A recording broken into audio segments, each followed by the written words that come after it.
Humberto is still a strong Category 4. You were talking about it, Haley. It churns in the open Atlantic ahead of Imelda. Look at some of the video coming in from Bermuda a year ago, 2024. And Bermuda, once again, in the crosshairs for tropical storm force winds Tuesday into Wednesday. If they can get some rain, they'll take it. They are built very strong, and they do collect the rainwater. It goes down into the ground reservoirs, and that's the fresh water that they use throughout the year. Now, Humberto right now winds at 130 miles per hour. You can see where we're dealing with some of the wind shear, maybe even a little bit of dry air over the western side, but this is very impressive. Going through a bit of an eye wall replacement. You can really make it out right there, Haley. You got one little eye and then a second one right on its heel. So at times we're going to see intensification kind of fluctuate a bit. It's still Category 4, but it's over the open waters, very, very warm waters. And this is also going to have an influence on Imelda, which we'll go over in just a moment as far as the steering mechanisms and the pulling mechanisms.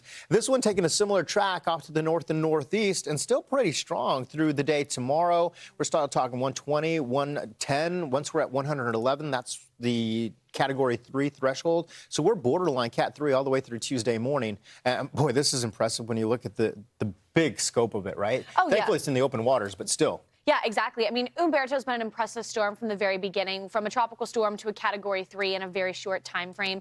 It was a Category 5 at one point, so that makes 2 Category 5s we've had yet this year. We haven't seen back-to-back years with 2 Cat 5s in the Atlantic since the Great Depression. Man. So it has been back since the 1930s, close to 100 years. And so that's just speaking to the potential that the environment has to produce significant storms, and really just highlights the fact that we're lucky that we're not seeing anything making landfall. Well, here goes to, it all goes back to not the quantity, but the quality that's in the environment that's favorable for this. Here's Humberto Category 4. You see some of the stronger winds on the northern side here. But as we watch Humberto move, here's this area of high pressure starts to shift off to the east. Humberto finally breaks through that, because for a while there, it was kind of bumping into it. Yeah. Now that this is shifting over to the east, and then this dip in the jet to the north, that'll help to pick it up and pull it away from the coast, which is also good. But again, I think beach erosion, big waves will be a coastal impacts that we'll feel here.